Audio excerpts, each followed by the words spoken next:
And we are live. Welcome, everybody, to another live stream edition here at a Wiki Geekdom. Geo here. And today I'm going to be going over my first impressions for all of the new fall 2020 anime that started airing. Some are 2 or even 3 episodes in, others are just 1 episode. Only have 1 episode broadcast, I should say.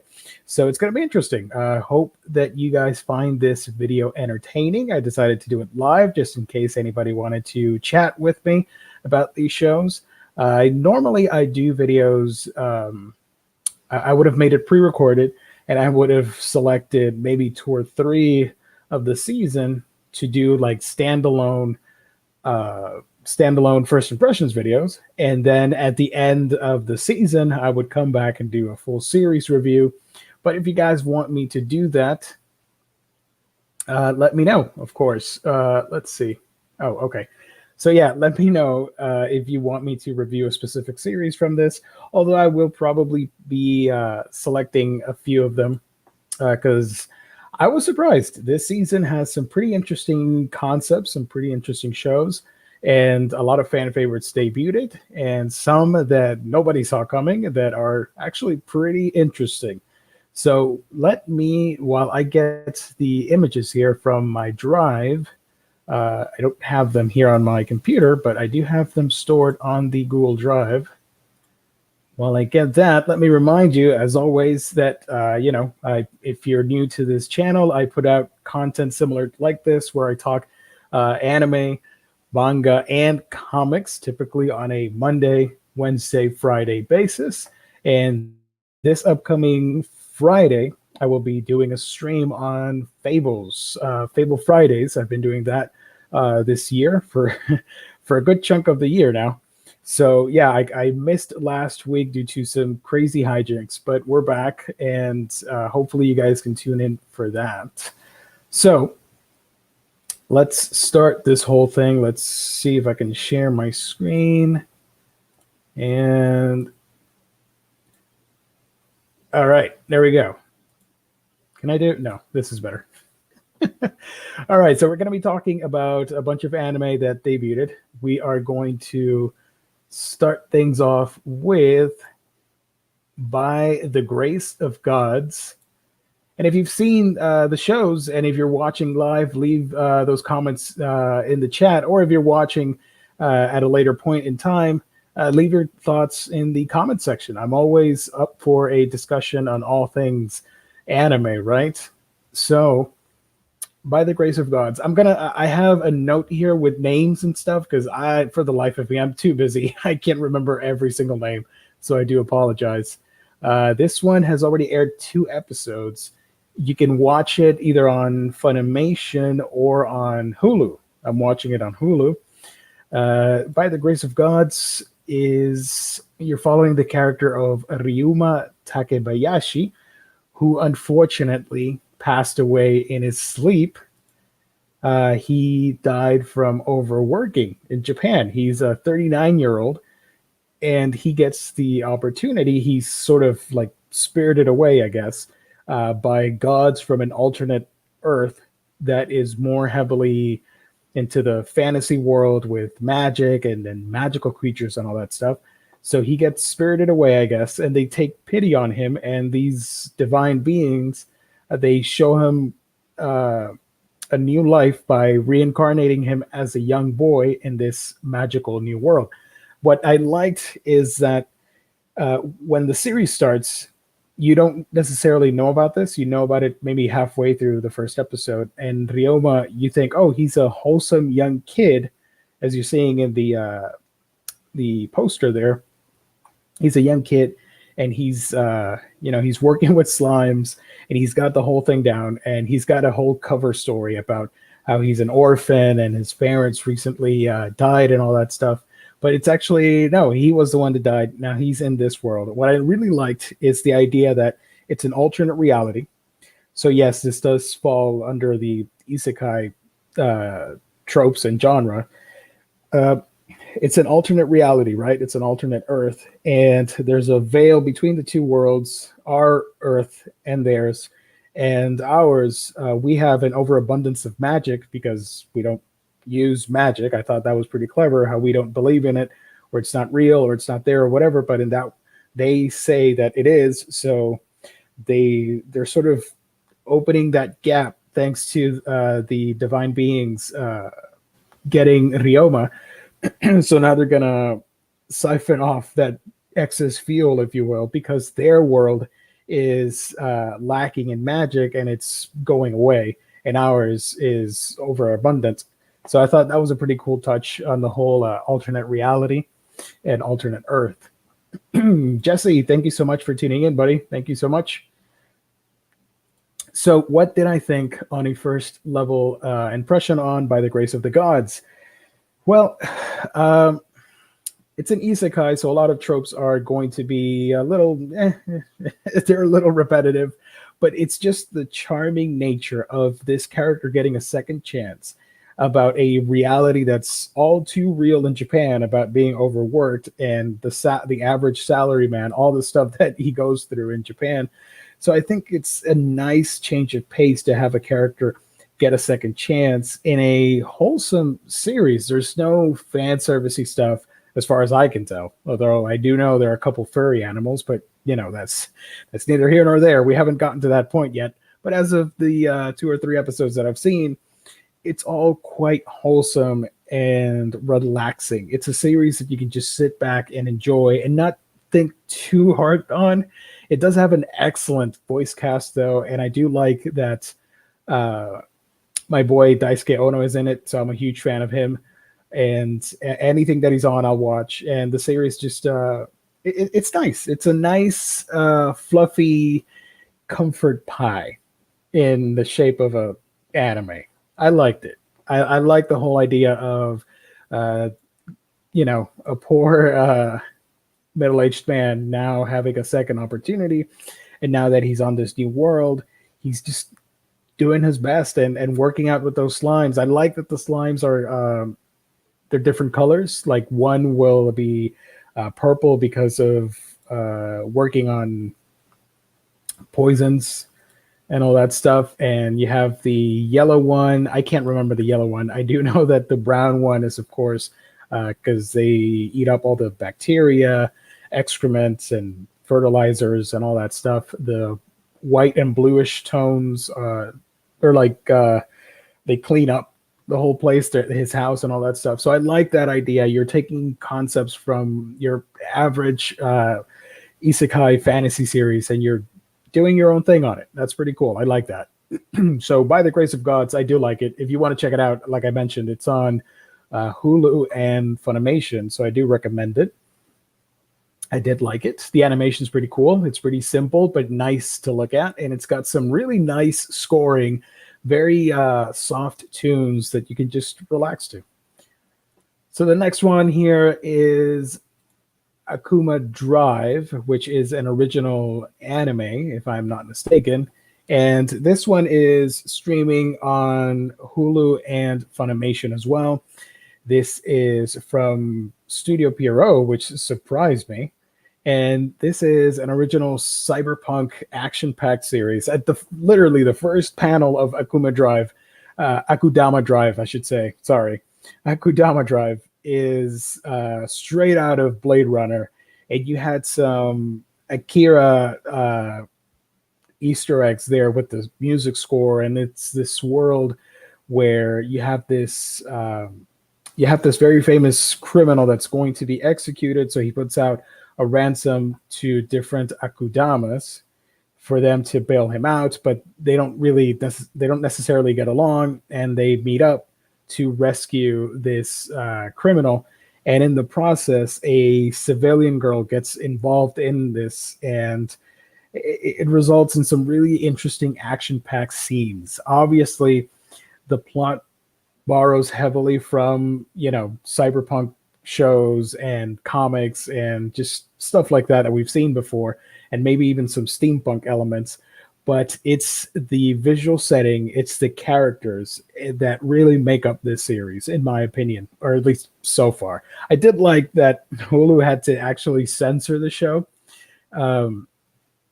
They had to censor the violence. It was a little bit too much. There were some decapitations that were not seen and just blurred out, or maybe it was the actual broadcast from Japan. So maybe we'll see that on the actual Blu-ray. And I like it. It's a fun original series. It has great visual style and flair, interesting, cool setup, and even though it's nothing too revolutionary, it looks like it's going to be a badass roller coaster ride of an action series. I love cyberpunk. I love that aesthetic. A bunch of neons, and the characters are all distinct and pretty cool. The way they're drawn and all that stuff. So I'm interested in checking that out, especially the girl, which I'm forgetting the name. Let's see if I have it written down here. I do. Do I have the name here? Ipanjin, the citizen, was just a regular girl born in a regular family, worked like everyone else, and was leading a simple life. One misfortune after another got her involved in the crimes of Akudama. She's a kind person who doesn't get depressed. She deals with problems positively. All right. That's the official character description, I guess. But yeah, Ipanjin is a interesting character, and the way that she gets involved is sort of atypical, I guess. But it's going to be interesting to check it out. Obviously, now you're probably going to have the old trope of characters that don't really work together, trying to form some sort of team, I guess, against the government. We're not too sure. It's going to be pretty wild. So I do recommend Akudama Drive. You can watch it on Funimation and Hulu. Next up, if this image, oh, here we go. We got Higurashi When They Cry Go. So this is pretty interesting. Higurashi, or When They Cry, it was first revealed that it was going to be a reimagining or a reboot of the original from so many years ago. And I was totally on board because I saw maybe half of the original, and for some reason I never got around to finishing it. So I was really excited to visit this series again. And it is drawn by Passion. They're the ones that recently did Interspecies Reviewers. So that animation is all kinds of great. I love that animation. Interspecies Reviewers, a lot of people were hating on it because it was such a matter, but the actual drawings and the the characters and animation and all that stuff was really solid, in my opinion. Really cool art direction in very vivid, bright colors, which I love. I love a series that isn't too dark with its color palette. I really prefer more explosive, high contrast colors and all that stuff when it comes to anime.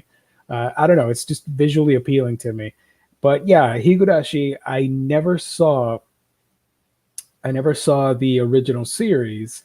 So now we learned after the first episode that this is, yeah, it's a reboot, if you will, but at the same time, it does have continuing elements from the original, if I remember correctly. I might be mistaken. You can correct me down below in the comment section if I'm wrong on that.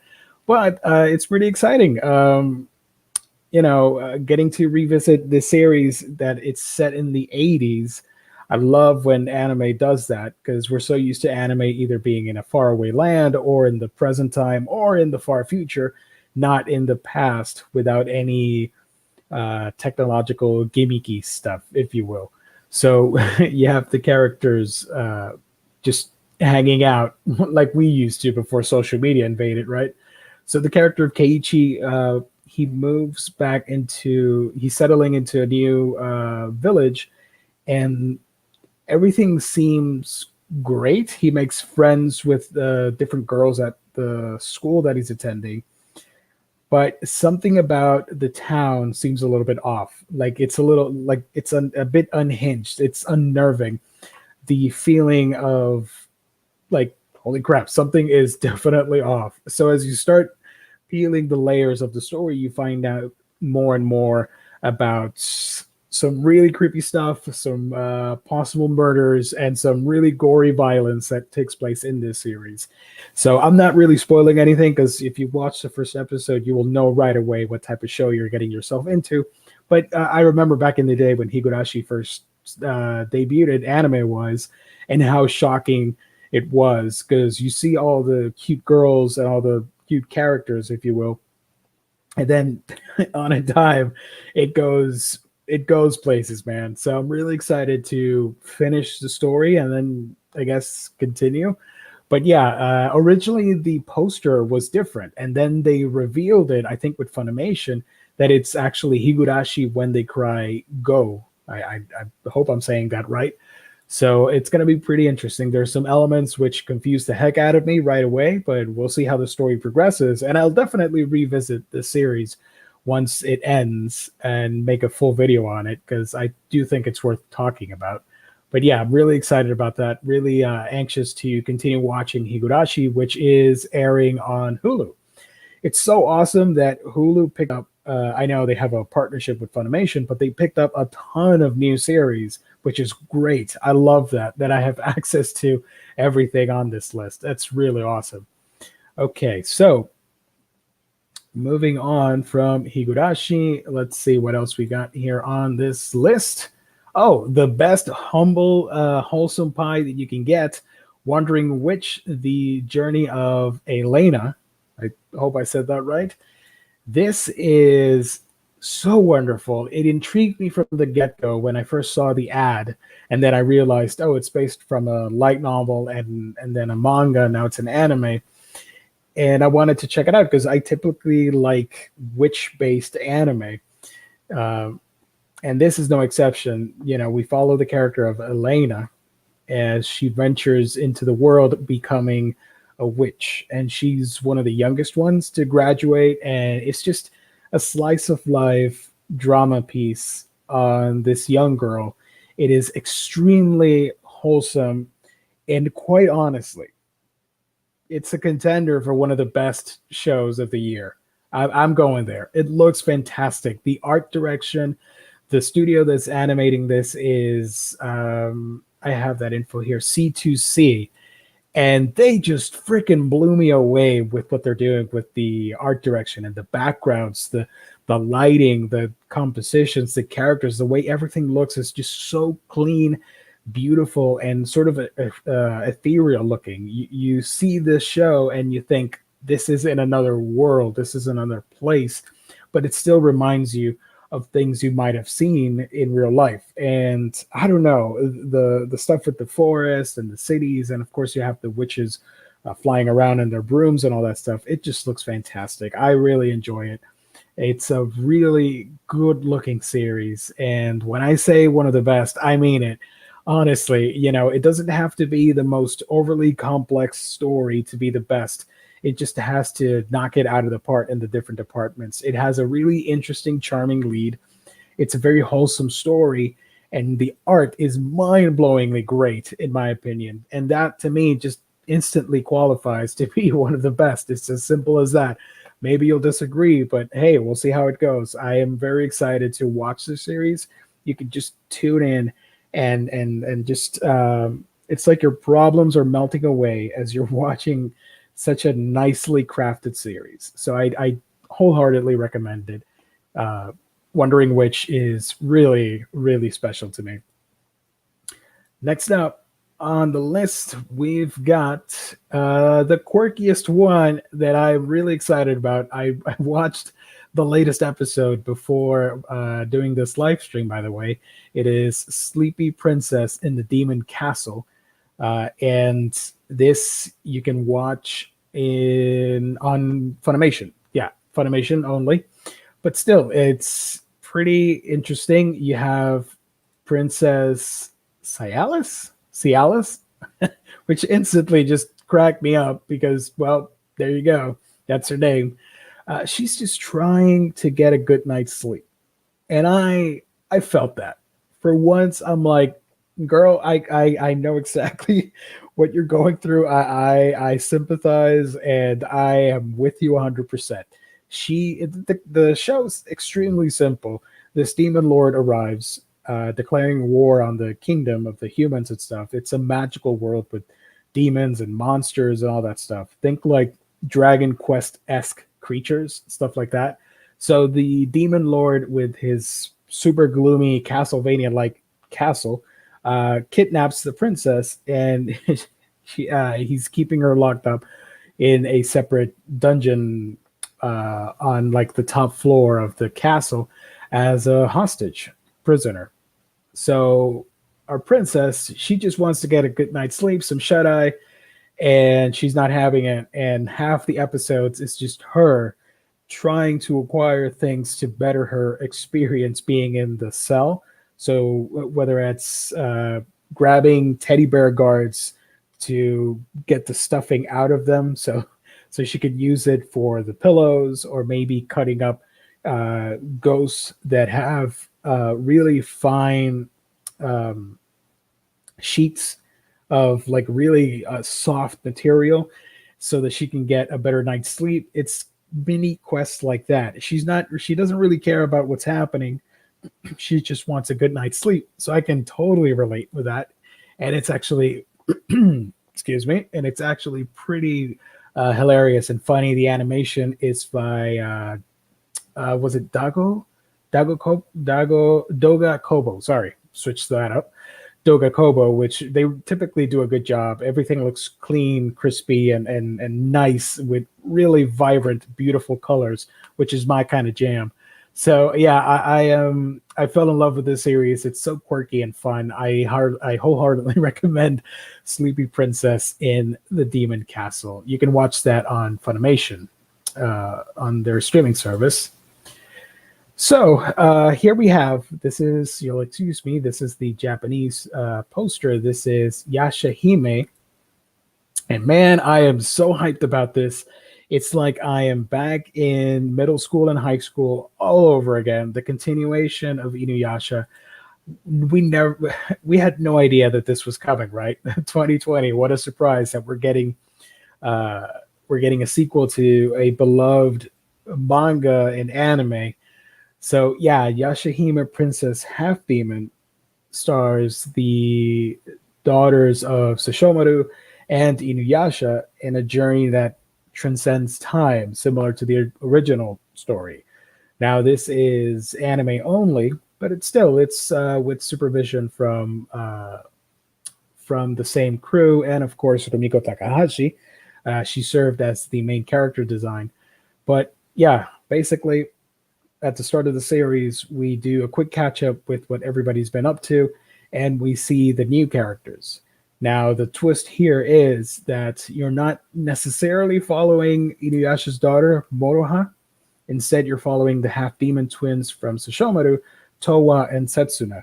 Towa got separated due to the whole wormhole thing, time displacement, and she's in the present time.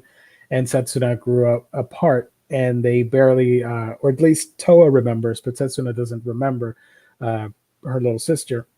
So now, hijinks ensue. Now they're going to get back together, and the story continues from there. It's nothing too revolutionary, but the highest selling point here is that you have a beloved cast of characters back after so many years. We were done with Inuyasha, right? But now here we are so many years later with another series, and we see all the characters grown up. We see what all our favorite characters have been up to. And even though the journey sort of mirrors the original, it's still fun. It's the same thing that we go through with like Boruto or Dragon Ball Super. Now with Yashahime, you take an old property and with nostalgia, you make it new again. And a lot of people are going to be excited. One of the things I did like is that it starts out with a really cool recap of what everybody's been doing, and then it just goes off into its own thing, and you don't really understand who the main character is going to be, maybe till the start of the second episode, which I really liked. And obviously, I want to see all the character interactions with the daughters and all that stuff. So Yashahime, I'm all on board. I love Inuyasha. That's one of my all-time favorite shows. So I'm really excited to watch this and continue the journey. Next up, we've got, this is, of course, The Day I Became a God. This is based off of the folks at Key, if I remember correctly. They did work like sorry, I'm looking some info up. Yeah, anyways, they've done very famous work, and Naga and Jun Maeda, an original story, and the day I became a god. I didn't know how I was going to approach it because, stuff like Clanad and all that is very high on the feels. So if it's anything like that, I need to mentally prepare myself for what I'm going to watch, because usually they have really cool, interesting premises. It's just you're gonna get bombarded by the fields. So I gotta get ready for that. But the animation on this thing is really top notch. The backgrounds, this is done by PA Works, by the way. They just knocked it out of the park. It is visually stunning. This is a really great looking anime that I highly recommend. Basically, we follow the character of Yota Narukami, who is this high schooler that one day, he's just focused on playing some basketball, taking a break from entrance college exams. And this character, Hina Sato, arrives proclaiming that she is Odin, god of omniscience. And she tells him that in 30 days, the world is going to end. So, sort of like a Ragnarok, if you will. Yota doesn't believe her. And after she starts demonstrating some really strange phenomena, supernatural abilities, things start to take shape. And Yota realizes, like, holy crap, okay, so this might be the real deal, but I'm not too sure. And in the process, Hina is just one of the quirkiest young characters that I've seen, and I love her voice actress. She does an amazing job, just highly energetic and extremely expressive. When you're able to animate and capture that feel, you knock it out of the park, in my opinion. The way her character behaves and moves, and the things she's saying, and her reactions to Yota's disbelief. Yota's sort of approaching it like, yeah, sure, whatever, kid. But there's something there. So that interaction is really awesome, and I am all on board for this. I can't wait to see what the whole Ragnarok end of the world thing is going to be like. So that is going to be something. And again, I am preparing myself for the feels. If we're going to go based on their previous works, Charlotte's Angel Beats, Clanad, like I mentioned earlier, it's going to be something special. So I am all on board for that. So, we got that series. And then the big one that everybody's really excited about, if you follow Shonen Jump and Battle Shonen and all that fun stuff, is, of course, Jujutsu Kaisen. If you want to check out a first impressions manga review, we did one on the Manga Collector Show at the Omnibus Collectors Network here on YouTube, where I talked with my friends about Jujutsu Kaisen. So I'm not going to go over all of that, but you can watch the series. Oh, did I mention did I mention the starting date for The Day I Became a God? You can watch it on Hulu. That's available there. You can catch the series. Jujutsu Kaisen you can watch on Crunchyroll. And of course, you follow the character of Yuji Itadori. He's able to see curses, and a bunch of hijinks ensue. He ends up eating a curse finger, and it turns out to be the fingers of this very famous curse demon who's got 20 fingers, double arms and legs and all that fun stuff. And he gets supernatural superpowers, and things just evolve from there.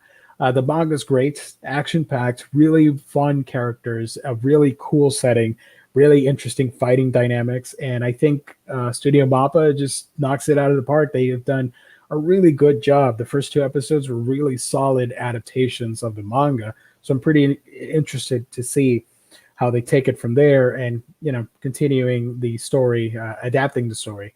So yeah, fantastic art direction. Mappa is one of my all-time favorite studios. I love all their works, and I think a lot of people are going to be surprised and really love Jujutsu Kaisen. It takes a little bit For me, especially, it takes a little bit for the story to get going. But once it does, you can't put it down and you just keep reading. Or in the case of the show, you're going to keep watching the episodes and you're going to be upset when one ends and you're stuck on a freaking cliffhanger, right? Unless you're watching this later and you can just binge the whole show, then hey, what are you going to do? But yeah, Jujutsu Kaisen is top-notch material. I'll probably do a review on the series, although I might actually review the manga instead because I'm reading that at the moment. So I'm ways off from the starting point here with the show. But yeah, Jujutsu Kaisen, solid show in my opinion. Next up on our list, we've got Kuma Bear. Kuma Bear stars the character of Yuna. She's a 15-year-old, and at the first episode, we don't really know her circumstances as to why she's wearing a bear suit, but she's playing this very popular virtual reality MMO game, and she gets the bear costume as a gag or something like that. But it turns out that the bear costume is extremely overpowered, so she's going to rock it, and she goes on a dangerous mission in the first episode to take down a viper. Nobody believes that she can do it, but of course, she's a badass and she's going to do it. She tamed bears, which is badass, and it's just really charming and funny. And I mentioned this with my friends, typically on a show like this, the color palette and the art direction and all that stuff will sort of dictate how everything goes, and you'll have voice actors that speak and pronounce things a certain way, and you have a female lead character. She's going to typically be very high pitched and cute in everything that she does. But I do appreciate that the actress playing Yuna, her vocal range is much lower, so it instantly hooks you. And there's something about that dynamic of hearing her voice with that character design that you're seeing right here. Let me zoom up a little bit. So that character design kind of doesn't match with what you're hearing, and instantly, or at least for me, you take notice and you start watching the show and be intrigued by her actions. So yeah, too early to tell. I'm pretty sure this is going to be a standard cute fantasy isekai-esque series. They're playing a game, so it's not like they're off-world or anything. But yeah, pretty excited to check it out. Strong Bafuri vibes, if you ask me, but that's not necessarily a bad thing, right?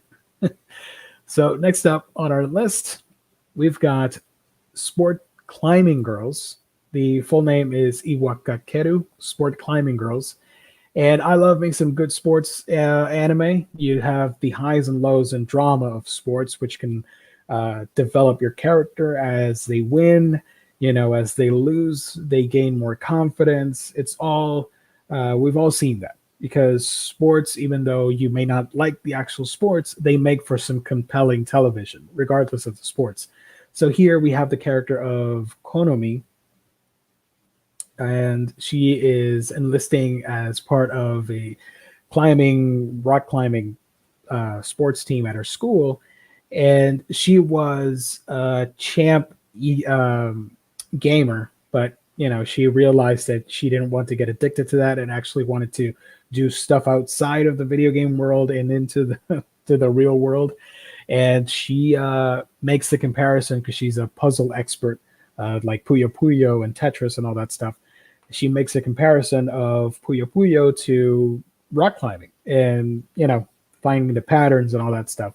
So she enters the sports team, and immediately the other three girls in the team, they are happy because now they can compete on a national scale and all that stuff. So if you're into sports, if you like that dynamic, and you don't mind the four cute girls doing the rock climbing thing, you're gonna have a fun time. I think it's a fun series. It's quite wholesome, actually. I do enjoy the concept that you can take something like rock climbing and make a series out of it. That's awesome. I love that about manga and anime, right? So let's see what else we got. Excuse me. Tonikawa is Over the Moon for You. Now, um, I gotta admit, when I saw the poster image, this is produced by Crunchyroll, part of their Crunchyroll original series. Tonikawa follows the story of a character called NASA, like the space program, because one, their parents wanted their best for their kid, and they wanted that kid to reach for the stars, I guess. And two, NASA, space, starry sky, all that stuff. So he is overconfident, and he encounters this beautiful girl named Tsukasa. But the twist right away is that, um, you know, the character has this all in his head all figured out. Like he's going to enter college and he's going to succeed and do all these things and all that stuff. And at the start of the series, he gets into, he's hit by a car accident, and attend the exams, and he's dying there on a snowy paved road. And he finds out that this girl, Sukasa, saved his life and locked the car somehow. And he immediately falls in love with her and tells her, chases after her, even though he's injured. And she says, yeah, I'll agree to go out with you on the condition that you marry me. So many years later, now you have NASA as a college student, and he finally finds her, or actually Sukasa finds him, and they get married. And the series just goes off from there. The hijinks of a character that's never been married, obviously, first love, first time being with a girlfriend and now wife and all that stuff. So the comedy is in the fact that you're skipping a whole lot of romantic development and jumping right into the whole marriage scenario. So yeah, it's charming and cute that I don't mind watching. I do want to check it out. I think it's a fun little series, Tonikawa Over the Moon. Now, it was pointed out, I got to admit, I was a little bit lazy on this. I didn't notice it first, but Tsukasa, it could be related to the whole Princess Kaguya thing with the moon and all that stuff, and him being NASA. Maybe it has to do with there's a supernatural element or an alien element. I don't know. It's just weird. There's something there. I haven't read the manga, so I'm very interested to see how that story develops, or if it just stays as a regular slice of life marriage story, or a rom-com, if you will. But yeah, cool little series you can watch on Crunchyroll. As I said, it's a Crunchyroll original, and it's done by 7 Arcs, which they did. What was the other series that they did? Let me check real quick, real time. Let me check. They did Arte. Nice. All right, I liked Arte. I knew that color palette was similar. It's very soft tones and very fluffy to look at. But I do like it. I do want to continue watching that. Next up on our list here is, guys, I'm not kidding. I know it's based off of a manga that's based off a beloved video game franchise in Japan. Honestly, Dragon Quest: The Adventures of Dai might actually make my list of best shows of 2020.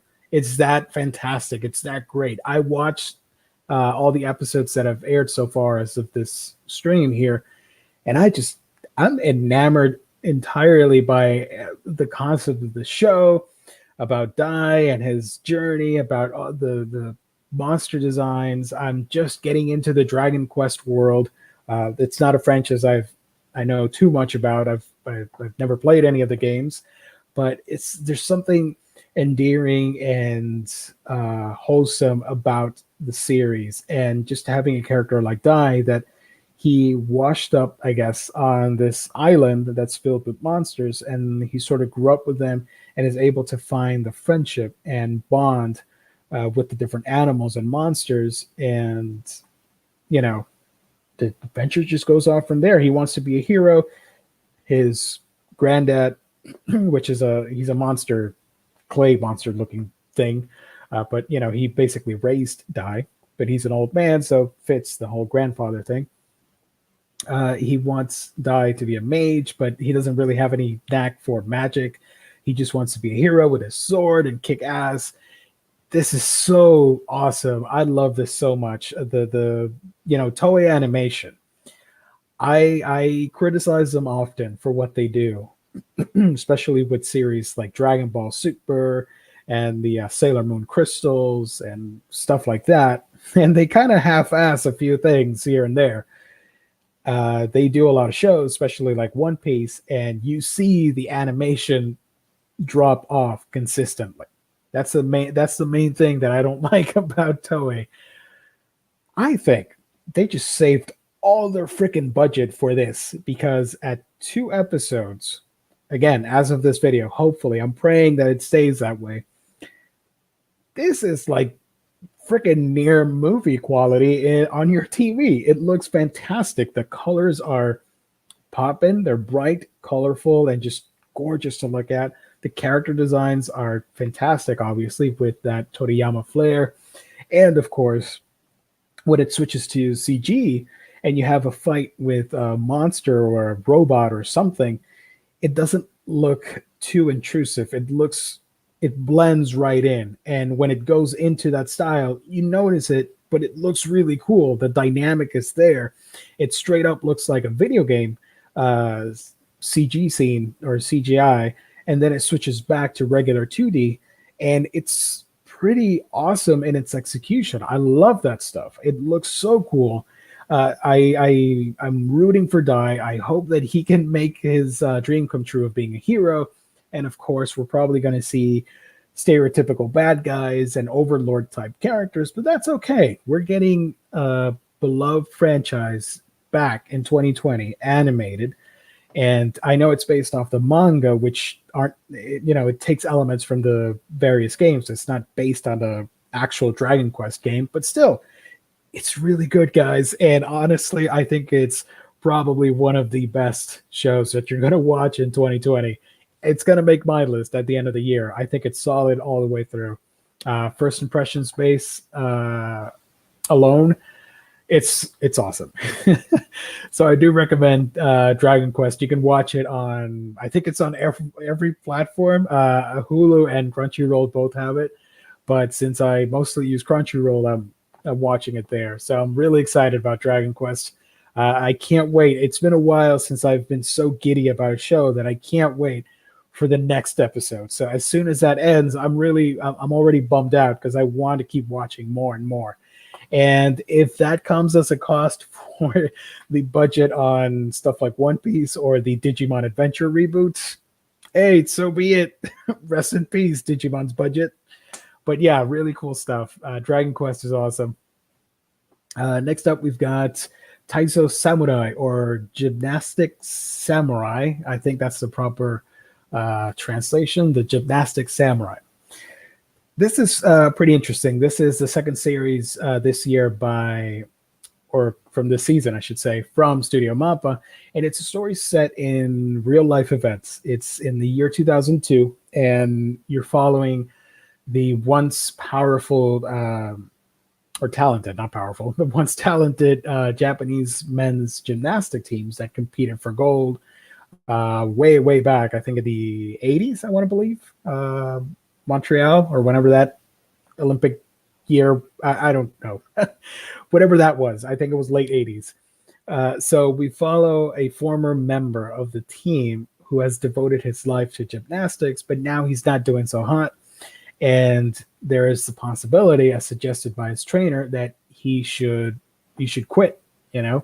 At some point, it's a fact that the body's going to start slowing down, and you can't perform like you were on your prime, so you got to step down. Unfortunately, he is a single father raising his daughter. His wife passed away early on, so now he's living with living with her, trying to remember the name of let me look it up. Jotaro Arakagi, and of course the daughters Rei Aragaki. I'm terrible with names today. So it's a drama, but it also has some really funny slice of life elements and some really kooky elements as you have the main character Jotaro as he's trying to come up with a decision if he's going to retire or not. Obviously, certain things are going to happen. It's not going to go that way. So we're going to have to see how the story unfolds from there. It's a very nice, wholesome series with great character work. And again, Studio Mappa, the actual animation that went into doing all the spins and moves for the gymnast, that's really hard to pull off. And I think they're knocking it out of the park from all the previews and all the stuff I've seen, and of course the first episode, which is streaming on Funimation. It looks really interesting, and I do want to check it out. It has sort of that. If this could have been a movie, actually, this is the type of show where if they would have made an hour and a half anime film out of it, I think it would have been nice and it would have been a hit. But the fact that we're getting it in TV format, I don't actually know how many episodes. Could be 12, could be 24. Hopefully it's 24, so we get more stories element out of it. But it's a nice looking show with a great, interesting premise. Different, it's a sports anime, but it's also a drama. I like that. I like that you can mash those things and come out with a successful, interesting story. So yeah, Gymnastics Samurai, highly recommend it. And for 3 shows that I'm continuing from previous seasons, we're still showing them, obviously. This one is, of course, Fire Force Season 2, which started in the summer season, and it's just been fantastic. I can't say, I can't praise it enough. David Production is just knocking it out of the park with how beautiful they're animating this manga. And you can just see there the poster. Let me zoom in a little bit. How vibrant and dynamic all the colors look, all the character designs, and all the new elements that get thrown in with every episode.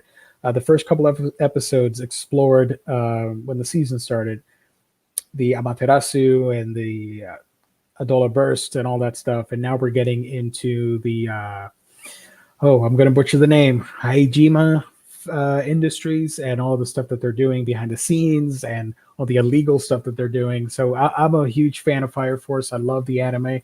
I was reading the manga, but now I just kept watching the show instead. So I'm really excited to see where the story's headed. And obviously all these new characters. Plus, you have this little dude right here. Let me see if I can zoom in. This guy, these 3 little robots, one of their attacks is that they actually blow a huge energy beam out of their butt. And they make a huge fart noise. So if you don't like that, I don't know what to tell you.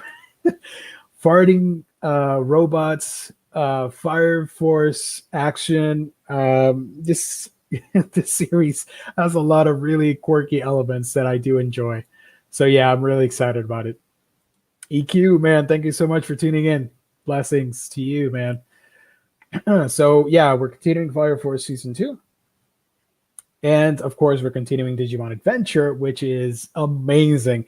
The animation, like I said, rest in peace, because Dragon Quest is here, but the animation is really good. It's on and off. Some episodes, they take a little bit of a hit, but most of the time it looks good. And the stuff that they're doing, they're toying around with the mythos, if you will, of Digimon. And we're getting the same story, but told in a very interesting, different way. Like the same story beats are happening. They're just retold, and they're adding new elements. They're adding Digimon from other parts. Like the last episode, was it Falcomon? The one of the starter Digimon from Digimon Tamers. He was on there. Freaking Leomon is back. And I'm like, wait a minute. Falcomon, what the hell? So yeah, I do like that you're mixing elements and you're adding new Digimon to the lore and to the fighting, and of course with the big bad guys and all that stuff. I can't wait. I'm so excited to keep watching this. I love Digimon so much, and it's sad that the original timeline ended with the Last Evolution movie, but now we've got the 2020 timeline, right? The reboot, which is all kinds of awesome in my opinion. And last but not least, Black Clover, which has been extremely disappointing. I'm up to date with the manga and I'm reading it as it comes out. And I get it. I totally get it. I understand. You don't have to complain, oh, because, they have to do it because fillers and they've got like 30 episodes left that they have to fill out. I totally understand that. I don't mind that. It's just not as exciting as the original canon material. Trust me. The stuff that they're doing with the fillers, it's okay. Studio Pierrot has good ideas when it comes to fillers. It's just the way that they go about it and the execution. I had some major Bleach vibes where you had cool what if stories. You're like, oh yeah, that makes for a cool plot line. But they drag it out in such a way where it's kind of boring. Like in the case of Black Clover, they're examining terrorism and fanatic cults. That's some really interesting thing. That's some interesting things, I should say. Sorry. In this world, because the Black Clover world is not perfect, and you see a lot of discrimination and hate, and this sort of feudalistic society, I guess, with the kingdoms and all that stuff. So that's a really nice topic to explore. You have characters that they're angry about. They're angry about the elf thing with the elves, and how the elves attacked every country, every village, I should say, not country, every village. So all these random villagers, they lose their lives and family members because of the actions of the bad guys and the good guys fighting.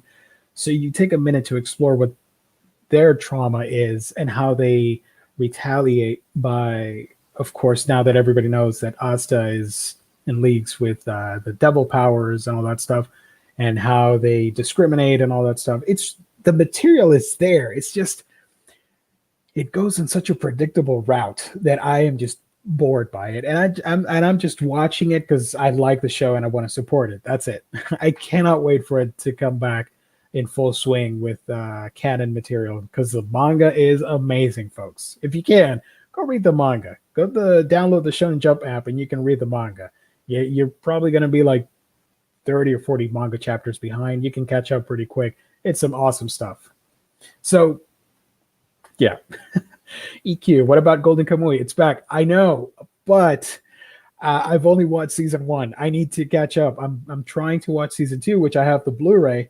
So I'm trying to squeeze that in with this so that I can catch up with everybody else in season 3. So I'm really excited about it, but that's why I didn't include it's on the list. There were a couple of other shows that I did watch that I dropped, unfortunately, because my schedule is a little bit hectic at the moment, and I can't add more than what I've already revealed here.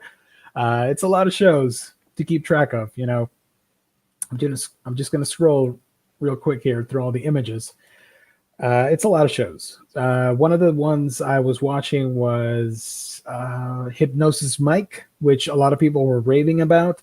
But unfortunately, it's mostly a musical rap anime thing, and I don't mind that. It's just I don't like the whole musical aspect. That's just me. They're fighting rap battles because they can't use actual weapons because they were banned after catastrophe or something, and the new government has decreed that you can fight with a mic that has hypnotic abilities or something. So they do actual rap battles, and it's really awesome that they take that direction. And you see the music numbers; they're really well done, and the songs are catchy. It's not my type of jam. I don't like musicals on live action stuff or on anime, so I'll have to pass on that. The other one I wanted to watch was the Ikebukuro Gate something. I forgot the name. Let me look it up real quick here. We're doing it live. Ikebukuro.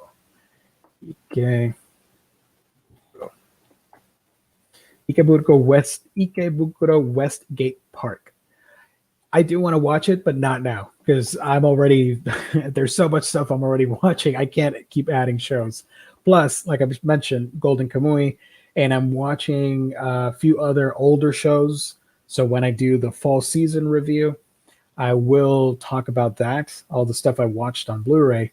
And we're not adding the fact that we're getting Attack on Titan, the final season, in a couple months to the fall season. So that's another show that I got to add. So, oh man. But I think this is a good chunk of shows right here. When They Cry, Dragon Quest, wondering which, Jujutsu Kaisen. I think those are my top 4. Actually, no, because I do like Yashahime a lot. I don't know. It's a solid, underrated season, in my opinion. But I'm going to leave it right here on where's my boy? There we go. Yeah, I love this so much. I am hooked on Dragon Quest. So that's about it, guys. Thank you for tuning in. Thank you for the people that watched live. You guys are awesome. Blessings to all. You guys rock. And yeah, if you want me to review these shows when they finish airing, let me know in the comments section down below. But right out of the gate, I'm gonna tell you right now, I am going to be reviewing at least 4 or 5 of them, especially Dragon Quest, Yashahime, The Day I Became a God, stuff like that. So really interested in all of that stuff. So what about you guys? What are some of the shows that you're watching, of the ones I mentioned? I know there are a couple more that I did not mention. If you're watching those, let me know what you thought of them. And as always, please remember to like, comment, and if you're going to subscribe, be sure to hit the bell icon so you know when new videos pop up. I do videos like this where I go over anime, manga, and comics as well. Thank you, everybody. Social media links and all that stuff down below. And of course, the merch store, which a few people have actually gone and bought a Week in Geekdom shirts. That's awesome. So thank you so much, guys. But that's about it. I've got to go. I'm already losing my voice. I will catch all of you on the next installment of Fable Fridays. Be sure to catch that Friday night, 9 p.m. Eastern Standard Time. Thank you, everybody, for tuning in. God bless. You guys rock. Thank you. And I will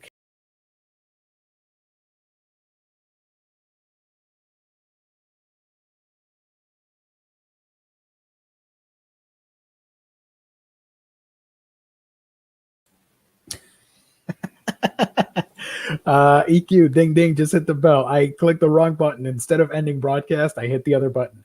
See, this is what happens when I'm live by myself. So thank you, everybody, for tuning in. God bless. Thank you, EQ. Thank you so much, Jesse and everybody. I've got to go. I will catch all of you guys on our next stream.